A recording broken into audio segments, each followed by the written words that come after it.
একদিনে 10 ঘন্টা পড়াশোনা করার বিজ্ঞানসম্মত কৌশল।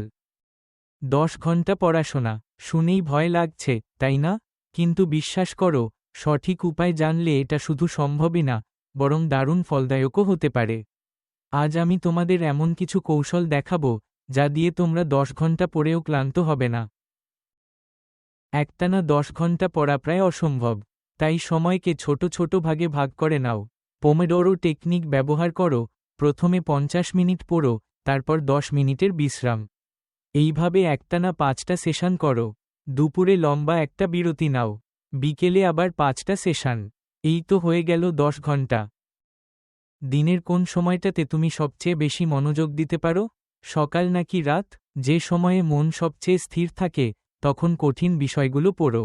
একটা রুটিন তৈরি করো, সকালে গণিত, দুপুরে ইতিহাস, আর রাতে রিভিশন।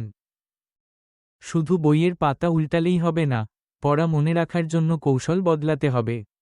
অ্যাক্টিভ রিকল মানে নিজে প্রশ্ন তৈরি করে উত্তর দেওয়া।